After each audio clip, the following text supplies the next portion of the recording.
Kevin Durant. And hello, Luke Kennard. Not Luke Kennard, like Cappy likes to say. Luke Kennard.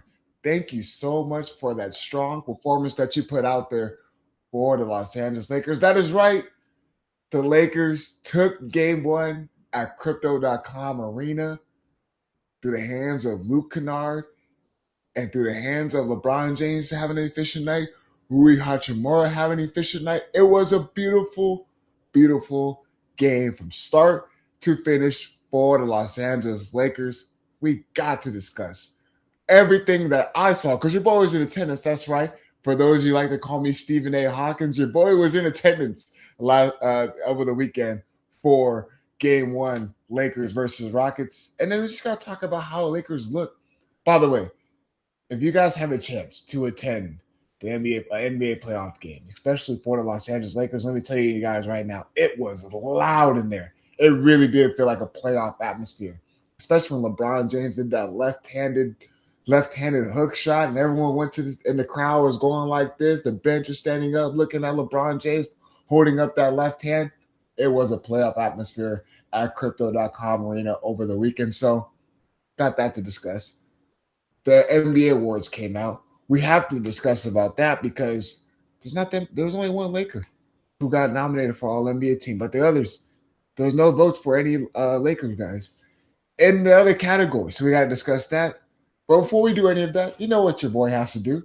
The beautiful Pechanga Resort Casino, and you can play a perfect combination, not Pechanga Resort Casino, the official Native American resort and casino of the Los Angeles Lakers. Skip the traffic.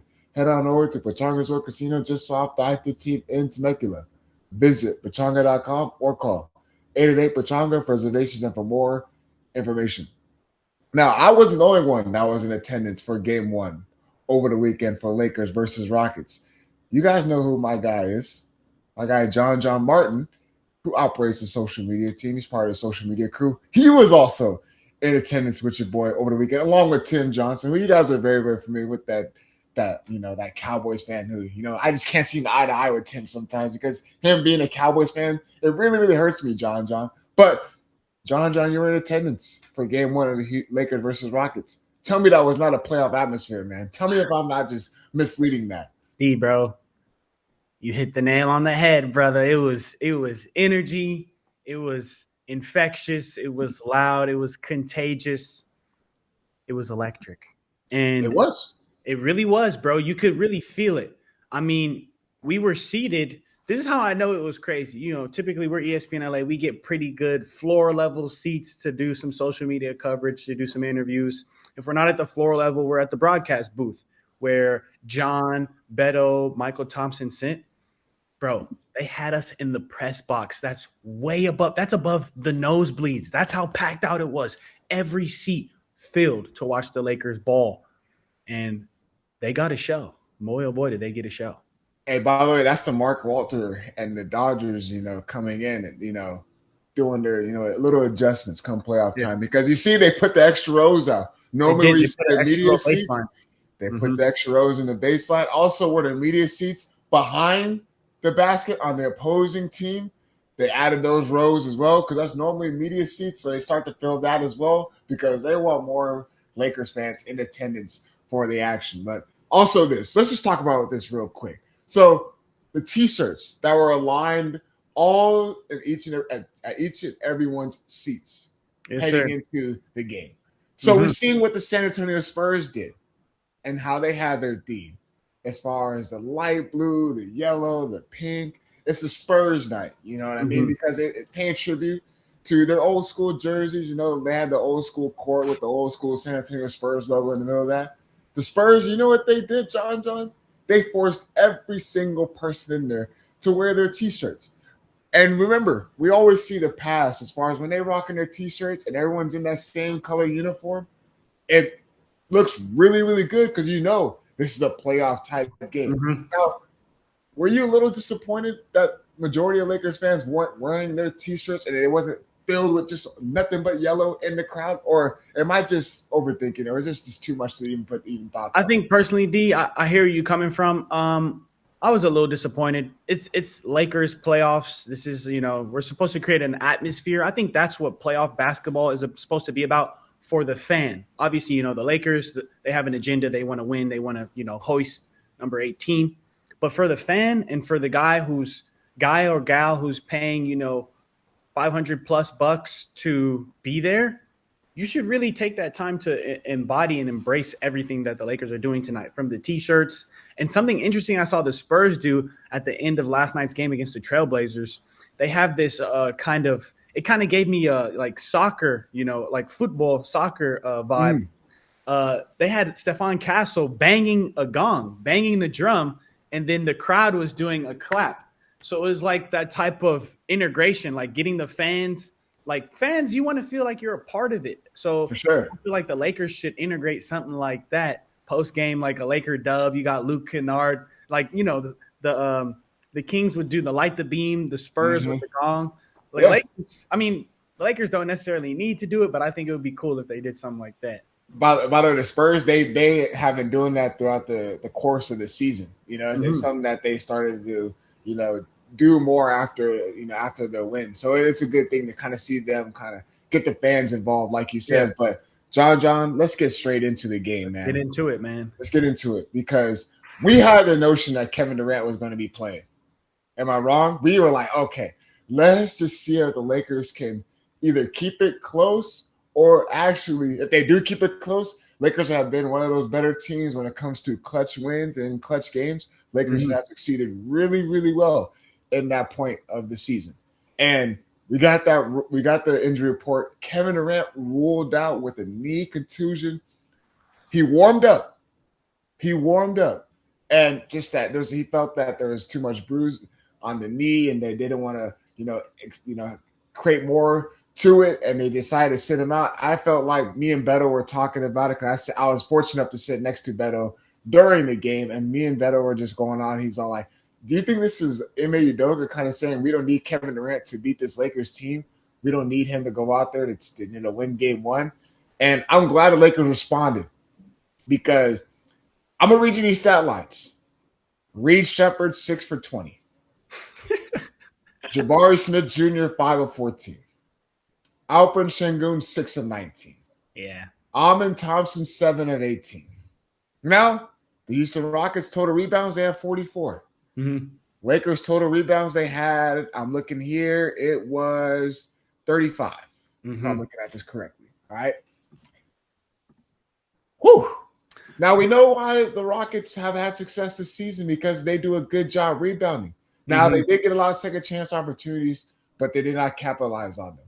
The Lakers defense was really, really good. So really good. This Lakers team, I think a couple of things happen, right?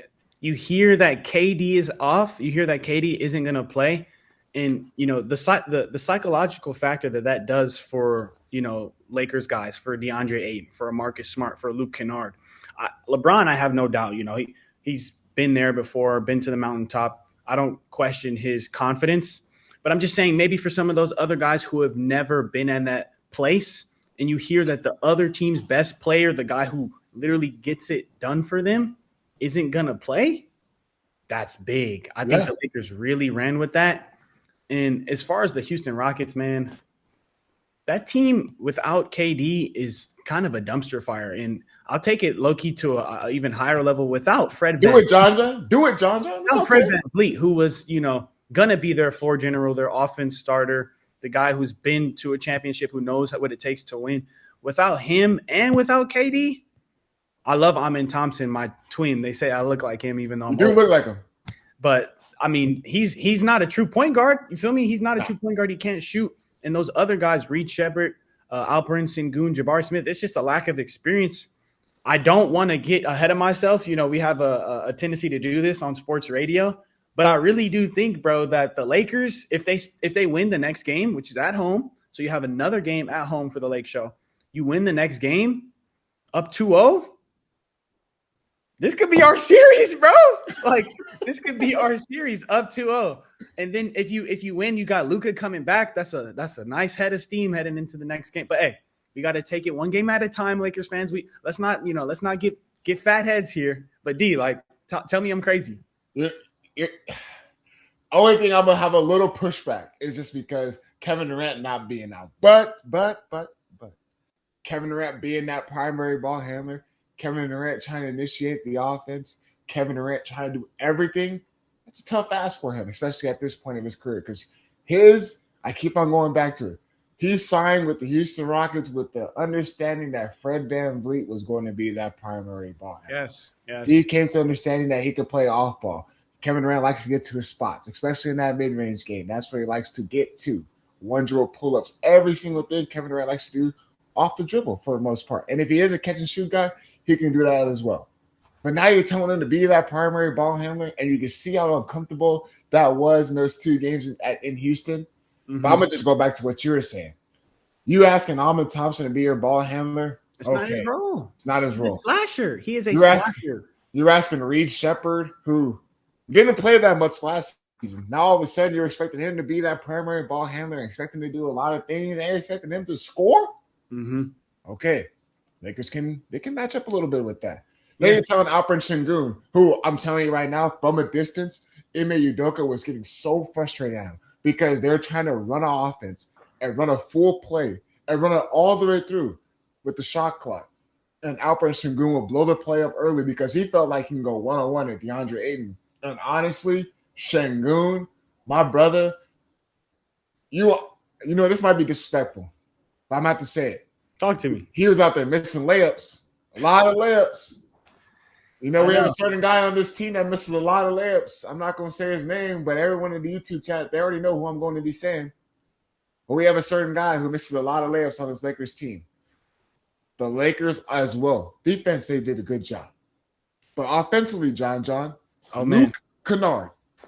The Nard dog, Nardo Wick. We call him Luke Kennard. Luke Nardo Wick. Look, Luke Kennard.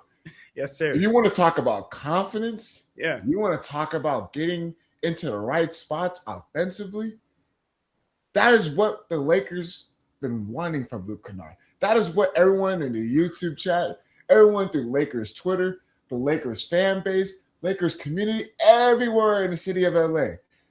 Luke Kennard, you need to find a way to get your shot up. And he did that. And there was one where you're right there. You remember, he came down the court. Josh Okogie, Ahmed Thompson. That's what you like to see right there. I like that graphic we got on screen. Shout out to Carlos Isu dropping the graphics on screen. But DeAndre, let me just say this, man. I think Luke Kennard is a great example of when opportunity, when opportunity and chance and time all perfect storm come together, right? You have Luka goes out with the hamstring injury, Austin Reeves with the back injury, and immediately, JJ's like, all right, who can I look to? Who's going to be the guy bringing up the ball? Who's going to be the guy initiating the offense? And it's Luke Kennard. Now, I'm going to be honest, bro. I'm not going to sit here and act, all prophetic. Oh, I knew he had this in him. I knew he was a shooter. I knew about him from his time at Duke. I saw him when he was with Memphis. I saw him when he was a Clipper. He could hit shots. He had a beautiful lefty stroke. But to see him put the ball on the ground, to see him shoot these off of the dribble threes, come off the screen, bro, it is so refreshing. I love the stat you brought up about Gabe Vincent and his lack of three-point ability. So for Laker fans to literally go from a Gabe Vincent to a Luke Kennard, we low-key need to give Pelinka his flowers. I don't see, where the roses, where the tulips at. He needs a little love for that. John, I'm so glad you brought that up. I'm so glad you brought up Gabe Vincent. And I'm going to elaborate more with this. With you on the, with this Gabe Vincent and Luke Kennard and Rob Pelinka giving flowers, because there's someone on the Houston Rockets who is on a DNP. That's right, DNP, John. So we're going to elaborate more. We're going to elaborate more on this, but before we do, I have to let my partners at Pachanga give you guys a quick word. At Pachanga Resort Casino, you can rock and roll, sip and slide, twist and shout. Play your perfect combination at Pachanga Resort Casino, official Indian gaming sponsor of the Lakers. What is going on? Welcome back to Lakers Talk Daily. As you guys know, I'm joined by my guy, John, who always joins me. I'm giving John, the full 30 because pause on that. But pause on that. But John's, me hops on 15 minutes on the second half of me. But I told him, you need you for the whole show, especially when it comes to Lakers playoffs.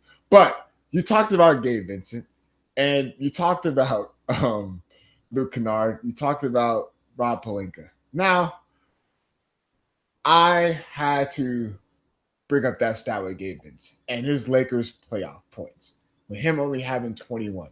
Luke Kennard surpassed that in one game, John, with 27 points, right? Mm-hmm. Mm-hmm. Okay, Gabe Vincent, with his playoff debut with the Atlanta Hawks, he only had 2 points, by the way. 2 points for the Atlanta Hawks. And we talk about that trade deadline. We talk about that move for Rob Pelinka, and everyone was all like, you see it on the screen right there. See it on the screen. Gabe Vincent's Hawks playoff debut. 2 points, 1 rebound, 2 assists. Luke Kennard's playoff debut. 27, a very efficient 9 of 13, 5 for 5 from 3. One of those threes is when he had a trailing Ahmed Thompson. Mm-hmm. He had a trailing Josh Okogie. They was ready to do that LeBron chase down block. He pulls the ball out, thinking that we're going to reset the offense. Nah, he goes right into rhythm, knocks out a 3. Crowd is fired up. That was the loudest I think it's been for the majority of the season. Confidence. And it's that confidence that the Lakers needed.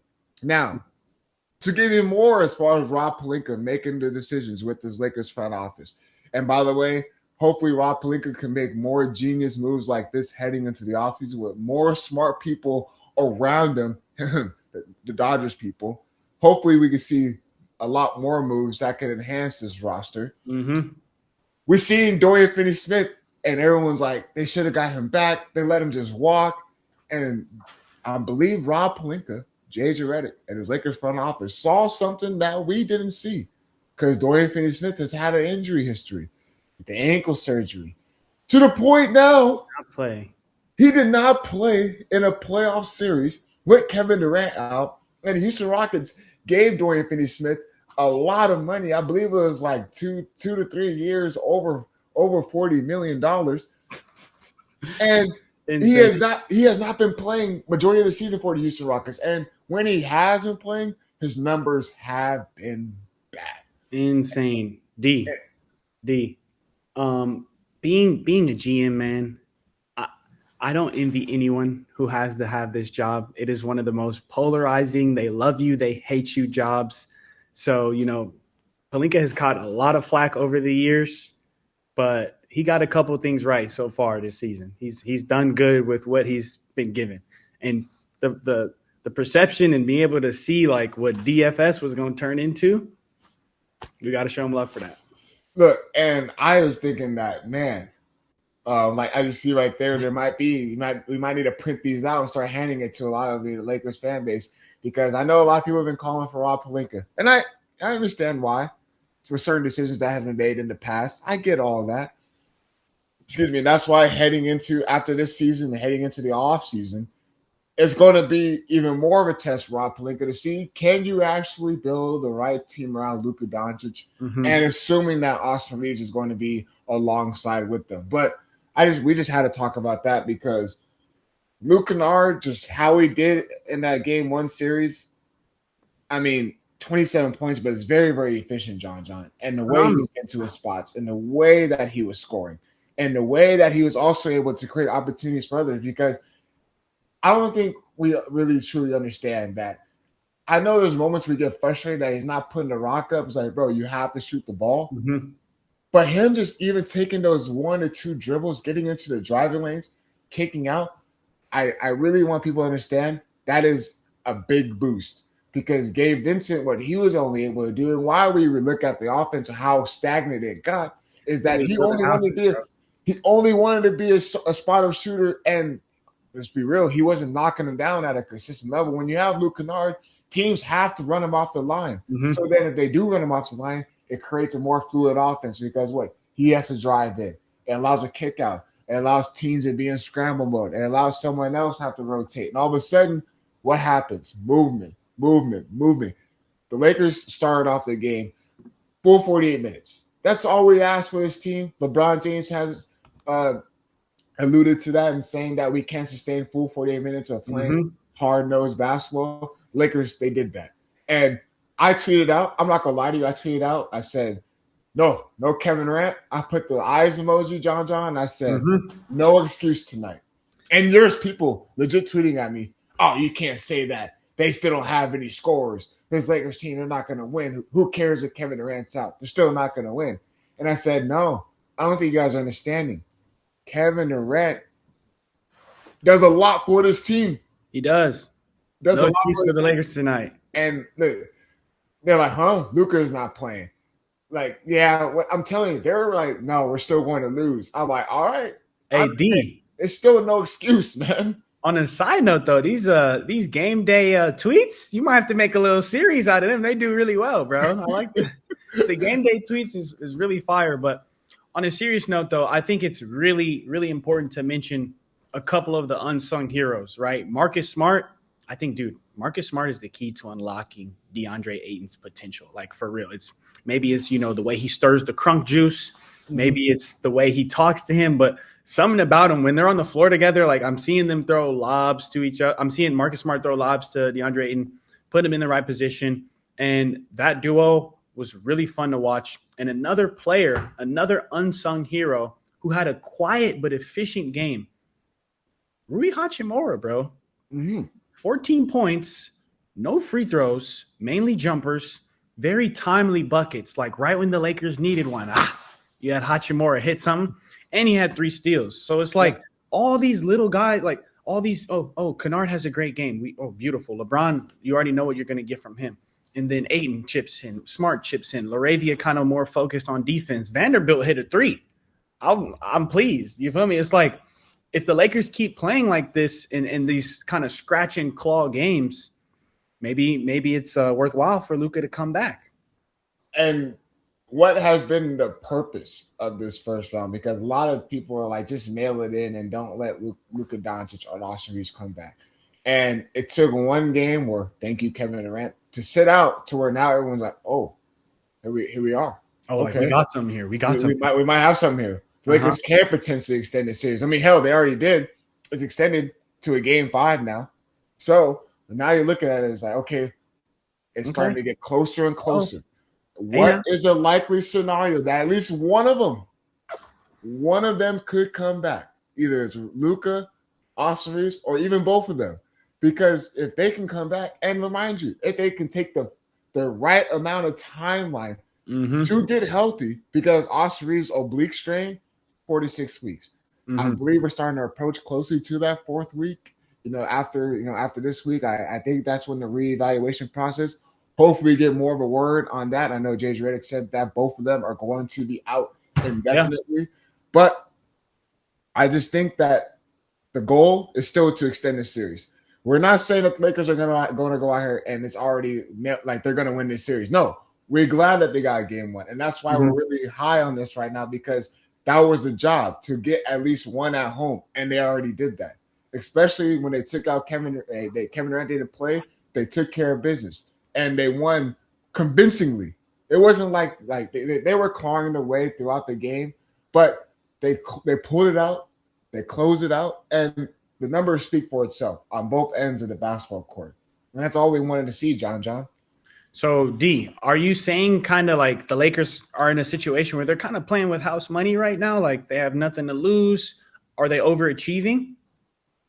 Absolutely, that they're playing with house money. Overachieving? I would say if Kevin Durant, people were saying the season was over. It's over. Luka and AR are gone. You see it on the screen, black and white. We were saying, their 2 best guys are out. LeBron is not. He's older. Can he lead this team? Whoop-de-woo. And now we're here. So do we have to reevaluate some things? I think we should reevaluate it, especially with the extent of Kevin Durant and who knows what his injury and how. I'm assuming that Kevin Durant's going to be playing tomorrow night. I would. Me personally, I would hope, because I want to see stars play. That's just me. But also, if he were to sit out, hey, I don't mind the Kevin Durant. We can roll with the dice and see an Alper Sengun and see what Ahmed Thompson can do. But I think that I want to say it's overachieving, because as soon as Kevin Durant got ruled out, I said no excuse tonight. I expected them to win that game, because they don't have no other shot creators. They don't have no other real true score.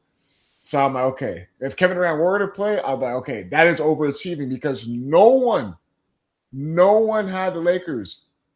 I mean, if they had them extending it to probably one game, but the way that they won, just saying, man, that says a lot. And this series, all of a sudden, it's changed real quick because they were playing with house money because with the two main guys out, everyone's looking at the pressure's on Kevin Durant. If Kevin Durant can't get the job done with Luka Doncic and Austin Reeves out, then we're going to have to reevaluate Kevin Durant and his whole career, which Kevin Durant's still one of the greats to play the basketball. Oh, he's one of the greats, but his ability to just will teams, I don't really think he has it. But that's a different subject. But definitely want to highlight a couple comments in the YouTube chat. For Rachel, sure. Always showing love. Shout out Rachel. One game at a time. I think that's super important to keep in mind because, we can get a little ahead of ourselves at times. And then, they're talking about B Kush 8. Ayton can outplay Sengun. I mean, I think that's definitely something that game one showed. Game one definitely showed that.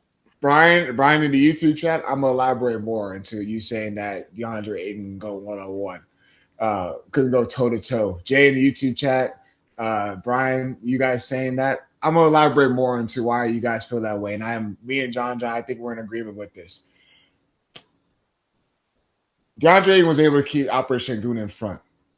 He was actually able to slide them toes, slide them feet. He was actually able to do that. And you want to know why he was able to do that? Because Operation Sengun shot 6 of 19, John. Who was guarding Sengun majority of that game? DeAndre Ayton. Mm-hmm. DeAndre Ayton shot 8 of 10.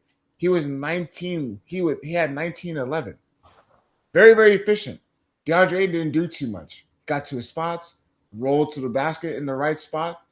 Was right, like you said, he was there for lobs, and he wasn't. By the way, just real quick, there's a video that's going on right now with Alperen Sengun and there's pregame warmups, and LeBron. I know what you're talking about. Yeah, LeBron James walked right past him. He said immediately, he was like, "Yeah, exactly. Have that fear in you. Have that fear in you, Alperen Sengun." But DeAndre Ayton is showing right now that he's able to keep Alperen Sengun in front. He's able to at least make it difficult for him, and he was frustrated. Alperen Sengun was frustrated throughout. They're saying Sengun overrated in the chat. They're saying he's overrated. Ooh, I wouldn't say he's overrated. He's a good player. He's a good player, but I think it's all matchups. It's boxing. Matchups make the fight. So, I agree. Yeah. Hey, look, and they're saying that playoff Jackson Hayes showed up. Look, Jackson Hayes, all we need is a couple minutes, man, of his energy and effort. That's all we need, Jackson Hayes. But this is a different team. And we've been saying that because we go back, J.J. Redick was only able to trust 5 guys. Now all of a sudden, he's having an actual rotation. He's actually having a little burn too. Bronny music. He needed to. I'm glad J.J. Redick made that decision to pull him out a little earlier too. I know. It's playoffs. It's playoffs, J.J. Come on, man. It's playoffs. Let's go. He started turning the ball over. He had that one. He turned the ball over on the right wing to LeBron James. Like, come on, J.J. They're starting to. The Royal Ivy's over screaming at his guys. He's screaming at his guys, get up, get up, get up. D, you're going to be there at the game tomorrow, correct? Yes, I am. You're going to be there covering the game, and we're going to be doing a little something special for ESPN LA, a little post in between the Beto's live ESPN LA post-game show. DeAndre's going to go live on the ESPN LA Instagram and kind of just give y'all a little scoop of the intensity. So definitely want to tune into that, and DeAndre's going to, get into it. That'd be something to look forward to. Yeah, please be on the lookout for that. Immediately after these games for the playoffs, I go on IG Live, especially at home games. I'm in the building, and I show the scenery. I show the little stuff coming down from the jumbotron. I show these fans cheering, being loud in there. You want to be sure to tune into the IG Live because not only you get a bonus with me, you also get a bonus leading up to Beto Durant, so you get even more Lakers coverage because this Lakers postseason is very, very important. And we're seeing what they did with game 1. Now it's time to see if they can build off of this. Mm-hmm. If they can go into game 2 with the expectation of Kevin Durant being there. But John, they extended the series so far 1 game. Let's see if they can do that more. Let's see if they can do more. I got high hopes for you. We gonna see. Hey, we're gonna see. We're gonna see. But John, as always, man, thank you so much for joining your boy on Lakers Talk Daily, man. My pleasure. And we're gonna definitely see John more throughout this Lakers postseason coverage, especially with me on Lakers Talk Daily. But you guys in the YouTube chat, as always, I'm very, very grateful for you guys always tuning into Lakers Talk Daily. And into my guy Carlo out there running this operation, thank you so much. Game 2 is tomorrow at Crypto.com Arena. Lakers will look to see if they can get off to a 2-0 series lead against the Houston Rockets. But if not, it's okay. Let's see if they can just extend this series in hopes that Luka Doncic and Austin Reeves can return, if not one of them. But as always, I'll be talking to you guys tomorrow. Catch me on DeMarco and Travis this afternoon. We out.